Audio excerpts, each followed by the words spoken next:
स्वामी समर्थ. आपल्या सर्वांच्या घरी गणपती बाप्पांचं आगमन हे झालेले आहे. आता सर्वांना आतुरता आहे गौराईची. गौराईच्या आगमनाची तर आजच्या व्हिडिओमध्ये मी तुम्हाला गौरी आव्हानाविषयी संपूर्ण माहिती सांगणार आहे. त्यामध्ये गौरी घरामध्ये कशा आणाव्यात, गौरी घरात घेताना काय म्हणावे, गौरीचा सण हा 3 दिवस चालतो, तर या 3 दिवशी आपल्याला काय करायचे आहे, गौरी आत येण्याचा शुभ मुहूर्त, गौरी पूजनाचा मुहूर्त आणि गौरी विसर्जनाचा मुहूर्त अशी ज्येष्ठ गौरीबद्दल संपूर्ण सविस्तर माहिती आपण आजच्या व्हिडिओमध्ये ऐकणार आहोत. त्यासाठी व्हिडिओ शेवटपर्यंत ऐका आणि हा व्हिडिओ आपल्या मित्रपरिवारांना, नातेवाईकांना नक्कीच शेअर करा. आणि चॅनेलवरती नवीन असाल तर चॅनेलला सबस्क्राईब करायला विसरू नका. गणेश मूर्तीला म्हणजेच गणेश चतुर्थीला गणपती बाप्पांची स्थापना आपण आपल्या घरामध्ये केलेली आहे आणि त्यानंतर 2-3 दिवसांनी लगेच ज्येष्ठ गौरीचे आवाहन केले जाते. अखंड सौभाग्य प्राप्तीसाठी घरामध्ये सुख समृद्धी नांदावी म्हणून ज्येष्ठ गौरीचे पूजन केले जाते. भाद्रपद शुद्ध पक्षातील अनुराधा नक्षत्रावर ज्येष्ठ गौरीचे आगमन होते आणि मूळ नक्षत्रावर गौरीचं विसर्जन केले जाते. गौरी या ठरलेल्या दिवशी येतात आणि ठरलेल्या दिवशी जातात. त्यामुळे 3 दिवसाच्या माहेरपणासाठी आलेल्या गौरीचे माहेरपण अगदी थाटामाटात केले जाते. म्हणजे गौरी ही आपल्या घरची 3 दिवसाची पाहुणी असते. ती माहेरवाशीण म्हणून येते आणि आपण सर्वजण अगदी आनंदाने उत्साहाने गौरीचे आगमन करतो. तर यंदा रविवारी 31 ऑगस्ट 2025 रोजी ज्येष्ठ गौरीचे आगमन होणार आहे. अनेक कुटुंबामध्ये आपापल्या रीतिरिवाजाप्रमाणे गौरी बसवल्या जातात.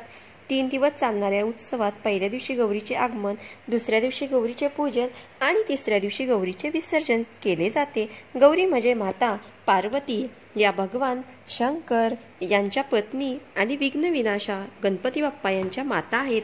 गौरी ही माता पार्वतीचे दुसरे नाव आहे. भाद्रपद महिन्यातील राधा नक्षत्राव ज्येष्ठा कनिष्ठा गौरी आवाहन केले जाते. महाराष्ट्रीय सणाला महालक्ष्मी पूजन असेही म्हणतात. महालक्ष्मी ही समृद्धीची देवता असल्याने गौरीची पूजा करतात. एका भगवान विष्णू यांची पत्नी या दुसऱ्या भगवान शंकर यांची पत्नी पार्वती या दोघींनी आपण लक्ष्मी म्हणून पूजत असतो. पण या दोघींमध्ये देवी पार्वती या ज्येष्ठा गौरी म्हणून ओळखल्या जातात. तर या दिवशी अनेक घरोघरी गौरीचे आगमन होते. ज्यांना आपल्या घरी गौरी आणायला आहेत म्हणजे आणायच्या आहेत त्यांनी या शुभ मुहूर्तावर आणाव्यात. तर रविवारी 31 ऑगस्ट 2025 रोजी गौरी आत घेण्याचा शुभ मुहूर्त दुपारी 3:27 पासून ते सायंकाळी 5:25 पर्यंत शुभ दिवस आहे. म्हणजे साधारण 4 ते सायंकाळी 5:30 वाजेपर्यंत शुभ दिवस आहे. या वेळामध्ये तुम्ही गौरी घरामध्ये आणू शकता. वेळ कमी आहे म्हणून उगीच घाईगडबड करू नये. अगदी शांत प्रसन्न वातावरणात आनंदाने आपल्या गौरीला घरामध्ये घ्यायची आहे. गौरी आत घेण्यासाठी तयारी तुम्ही आधीपासून करून ठेवू शकता. फक्त मुहूर्तावरती आत घेतल्या तरीही चालतात. अनेक ठिकाणी वेगवेगळ्या पद्धतीने गौरीची स्थापना केली जाते. काही ठिकाणी उभ्या गौरी असतात तर काही ठिकाणी बसलेल्या गौरी असतात. पण आपल्याकडे पूर्वीपासून जी परंपरा आहे, जी पद्धत चालत आलेली आहे त्यानुसार आपण गौरीची स्थापना करायची आहे. त्यामध्ये पण काही जणांकडे खड्ड्याच्या गौरी असतात. काही जण फक्त मुखवट्याची पूजा करतात. अनेक ठिकाणी 5 लहान मडक्यांची उतरंड रचून त्यावर गौरीचा मातीचा मुखवटा बसवतात. काही ठिकाणी धातूच्या कोठ्यावर मुखवटा बसवतात. रूढीप्रमाणे मूर्तीला साडी नेसून अलंकाराने सजवतात. अशा प्रकारे भाग बदलणारा किंवा थोड्याशा पद्धतीही बदलणारा, त्यामुळे प्रत्येक ठिकाणची पद्धत ही थोडीफार वेगळी असू शकते. तुमच्याकडे परंपरेनुसार जी पद्धत चालत आलेली आहे त्यानुसार तुम्ही करू शकता. आता गौरी पूजन कशा प्रकारे करतात त्याची माहिती सांगत आहे. तर गौरी घरात घेण्यापूर्वी आपले संपूर्ण घर अंगण आपल्याला स्वच्छ करायचे आहे. कारण आपण बाहेरून गौरी घरामध्ये आणत असतो. दारामध्ये छानशी रांगोळी काढायची आहे. त्यामध्ये लक्ष्मीची पावलं मात्र अवश्य काढावीत. कारण या दिवशी आपण छान असं गौरीचं स्वागत करायचं आहे. तसेच आपल्या अंगणातील तुळशी समोर सुद्धा छानशी रांगोळी काढून त्यामध्ये पण लक्ष्मीची पावलं काढावीत. कारण या दिवशी तुळशी पूजन करून तुळशीपासूनच गौरी आपल्या घरामध्ये घेतल्या जातात. आणि तुळशीपासून घरामध्ये आपण ज्या ठिकाणी गौरी ठेवणार आहोत तिथपर्यंत आपल्या लक्ष्मीचे पावलं काढायचे आहेत. त्यावरती हळदी कुंकू व्हायचे। गौरी घरात घेण्यापूर्वी आपल्याला काहीतरी तयारी करावी लागते। एका स्टीलच्या पाटीमध्ये किंवा परातीमध्ये आपल्याला धान्य भरून ठेवायचे आहे। शक्यतो गहू घ्यावेत आणि त्यामध्ये गौरीचे मुखवटे बसवावेत। दोन्ही मुखवट्यामध्ये यांच्यामध्ये आपल्याला देवघरातील गणपतीची मूर्ती किंवा सुपारी ठेवावी। गणपतीचे प्रतीक म्हणून गौरीच्या डोक्यांवरती एखादा नवा ब्लाउज पीस टाकावा। गौरीला नथ, मंगळसूत्र, वस्त्रमाळ घालावी आणि त्यांच्यासमोर आपल्याला 3 विडे ठेवायचे आहेत। 2 गौरीचे, 1 गणपतीचा। प्रत्येक 2 विड्यांची पाने घेऊन त्यावर विड्यांचं साहित्य ठेवा। खारीक, खोबरे, हळकुंड, बदाम, सुपारी, नाणं हे साहित्य आपण ठेवू शकतो।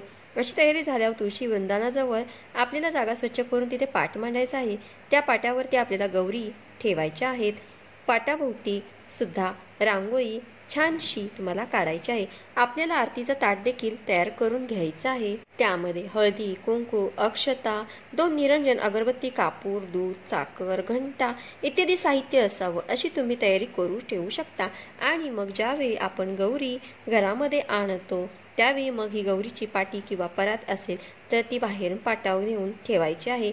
मग यावेळी आजूबाजूच्या स्त्रियांना बोलावलं जातं। कोणी 5 स्त्रिया आल्या तरी चालतात। घरातील सर्व सौभाग्यवती स्त्रीने आणि बाहेरील आलेल्या स्त्रियांनी या गौरीची पूजा करायची असते।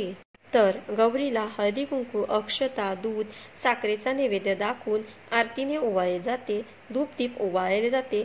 त्याचबरोबर मागे जी तुळस आहे त्या तुळशीचे देखील आपल्याला पूजन करायचे आहे। तुळशीला आपण हळदी कुंकू, अक्षता व्हायचे आहेत। बरोबर मागे जी तुळस आहे त्या तुळशीचे देखील आपल्याला पूजन करायचे आहे। तुळशीला आपण हळदी कुंकू, अक्षता व्हायचे आहेत। वस्त्रमाळ घालायचे आहे। आलेल्या प्रत्येक स्त्रीला देखील या गौरीची पूजा करायची आहे। आपल्या घरी आलेल्या सर्व स्त्रियांना हळदी कुंकू लावायचे आहे। आपल्याला ज्या ठिकाणी गौरी घरामध्ये ठेवायची आहे तिथली जागा स्वच्छ करून तुम्ही तिथे काही छोटं मोठं डेकोरेशन करायचं असेल तर ते पण तुम्ही आधीच करून ठेवू शकता। तर मी सांगितलं की दुपारी 4 वाजल्यापासून ते 5:30 वाजेपर्यंत आपण गौरी घरामध्ये घेऊ शकता आणि दुसऱ्या दिवशी 11:30 नंतर पूजा आणि महानैवेद्य तुम्ही अर्पण करू शकता। आणि तिसऱ्या दिवशी म्हणजे 2 सप्टेंबरला रात्री 9:30 वाजेपर्यंत आपल्याला गौरीचे विसर्जन करायचे आहे।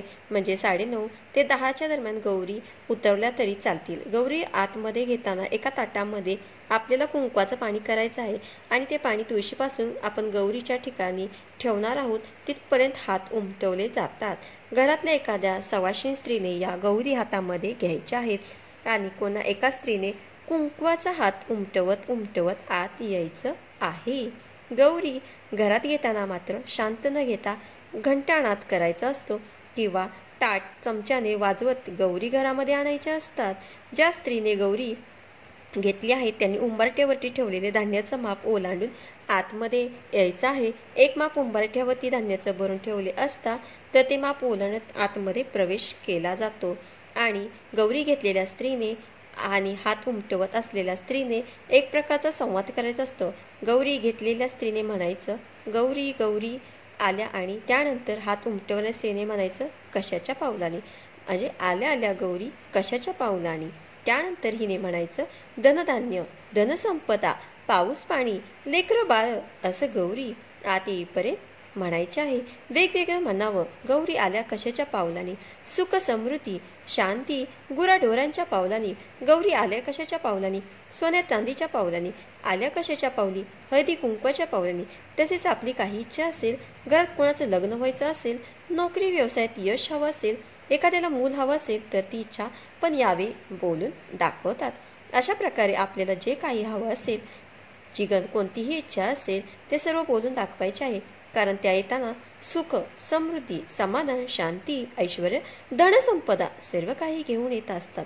गौरी घरात घेतल्यानंतर त्यांची स्थापना करण्यापूर्वी त्यांना घरातील समृद्धी, दुबदुबत्यांची जागा इत्यादी गोष्टी दाखवल्या जातात। मग एकदा का गौरी घरात आणल्या की मग गौरीची आरती करायची असते। सर्वप्रथम गणपतीची आरती करायची, त्यानंतर गौरीची दुर्गे दुर्गटभारी ही पण आरती तुम्ही करू शकता। त्यानंतर घालीन लोटांगण म्हणत स्वतःभोवती प्रदक्षिणा घालायची आहे। मनभावने नमस्कार करायचा आहे। आलेल्या सर्व स्त्रियांना हळदी कुंकू लावून प्रसाद द्यायचा आहे आणि नमस्कार करायचा आहे। मग अशा प्रकारे एकदा का गौरी आत घेतल्या की तुम्ही तुमच्या सवडीनुसार उभ्या असतील उभ्या करू शकता, हवी तशी सजावट करू शकता, डेकोरेशन करू शकता। गणपतीची मूर्तीजवळ गौरीची स्थापना करावी। शक्यतो माहेरवाशिन्या हातून गौरीची स्थापना होते, तिला साडी नेसवली जाते, तिला सजवले जाते, नव्या साड्या छान छान दागिने फुलांचा हार घालून गौरीला सजवले जाते। तुमच्याकडे जे कोणते सजावटीचे साहित्य असेल ते वापरून तुम्ही पुन्हा सजावट करू शकता। छोटी छोटी खेळणी सुद्धा गौरी समोर मांडली जातात, अनेक प्रकारचे देखावे केले जातात, फुलांची आरास केली जाते। त्यानंतर लगेचच आपल्याला भाजी भाकरीचा नैवेद्य गौरीला दाखवायचा आहे। गौरी घरात घेतल्याबरोबर पहिल्या दिवशी भाजी भाकरीचा नैवेद्य असतो आणि दुसऱ्या दिवशी विशेष करून शेपूची भाजी बनवली जाते, म्हणजेच पहिल्या दिवशी शेपूची भाजी बनवली जाते। तर तुम्ही कोणीही पालेभाजी कोणतीही बनवू शकता आणि हा नैवेद्य आपल्याला दुसऱ्या दिवशी सकाळपर्यंत असाच ठेवायचा आहे। आणि मग दुसऱ्या दिवशी सकाळी गौरीला चहा पण ठेवतात छोट्याशा कबशीमध्ये आणि मग 12च्या दरम्यान आपल्याला महानैवेद्य दाखवायचा आहे। त्यावेळी मग हा भाजी भाकरीचा नैवेद्य उचलून त्या ठिकाणी महानैवेद्य ठेवायतात। मग पुरणपोळी तुम्ही बनवली असेल तर तो पण ठेवू शकता। त्यासोबतच अनेक पंचपक्वान्न करतात, 16 प्रकारच्या भाज्या, कोशिंबिरी असे काही पदार्थ बनवतात। त्याचबरोबर आपण जो कोणता फराळ बनवलेला असेल तो पण गौरी पुढे ठेवला जातो, जसे की बेसन लाडू, बुंदीचे लाडू, शंकरपाळी, चकली, करंजा, अनारसे जे काही आपण पदार्थ बनवले असतील ते गौरी समोर ठेवू शकतो। त्याचबरोबर आपण जो महानैवेद्य ठेवणार आहे तर तो शक्यतो केळीच्या पानावर ठेवावा व त्यानंतर संध्याकाळी आरती केली जाते। महाराष्ट्र सायंकाळी महिलांचा हळदी कुंकू कार्यक्रम केला जातो। सगळ्या स्त्रिया एकमेकींच्या घरी हळदी कुंकवासाठी एकमेकींसाठी गौरी बघण्यासाठी म्हणजे एकमेकींच्या घरी गौरी बघण्यासाठी घरी जातात। त्यानंतर तिसऱ्या दिवशी म्हणजेच मूळ नक्षत्रावर गौरीचे विसर्जन केली जाते। तर त्या दिवशी पण नेहमीप्रमाणे गौरीची आपल्याला सकाळी पूजा आरती करायची आहे आणि त्या दिवशी सुताच्या गाठी बांधतात म्हणजेच दोरे घेतात। तर त्या सुतांमध्ये हळदी कुंकू फुले, झेंडूची फुले, पाने, बेलाची फळ, तुळशीपत्र, काशी, फळांची फुलं, जास्वंदीचे फूल, हळकुंड, खारीक एक जिन्नस घालून गाठी बांधतात आणि मग त्या दोऱ्यांची पूजा करून ते गौरी समोर ठेवले जातात। तिसऱ्या दिवशी गौरीला शेवयाची खीर किंवा कानवल्याचा नैवेद्य दाखवतात। तुमच्याकडे जशी पद्धत असेल त्यानुसार तुम्ही नैवेद्य दाखवू शकता। तिसऱ्या दिवशी सकाळी गौरीची आरती केली की गौरीची ओटी भरली जाते। तुम्ही एकदा ब्लाउज पीस त्यावरती तांदूळ, खोबऱ्याचा तुकडा किंवा खणा नारळाने पण ओटी भरू शकता। या दिवशी सुवासिनीची पण ओटी भरली जाते। दोरे घेण्यासाठी किंवा हळदी कुंकवासाठी आपल्याला ज्या स्त्रिया येतील त्यांचे चिरमुरे आणि त्यामध्ये काही खोबऱ्याचे तुकडे घालतात आणि त्याने ओटी भरली जाते। काही ठिकाणी गव्हाने पण ओटी भरली जाते। त्यांच्या पद्धतीनुसार तुम्ही करू शकता। त्यानंतर संध्याकाळी पुन्हा गौरीची पूजा आरती करून आपल्याकडून काही चुका झाल्या असतील तर त्याची क्षमा मागावी आणि पुढील वर्षी लवकर येण्याचे आमंत्रण देऊन तिला निरोप दिला जातो। तर गौरीचे विसर्जन करण्यापूर्वी मात्र आपल्याला गौराईला पुन्हा आपल्या घरी येण्याचं आमंत्रण द्यायचं आहे असे सांगून गौरीला निरोप द्यावा। अशा प्रकारे आपल्याला महाराष्ट्रामध्ये 3 दिवस हा गौरीचा सण चालतो। आजच्या व्हिडिओमध्ये तुम्हाला ही छोटीशी माहिती सांगितली गेलेली आहे। आवडली असेल तर व्हिडिओला लाईक करा, चॅनेलवरती नवीन असाल तर चॅनेलला नक्कीच सबस्क्राईब करा। धन्यवाद।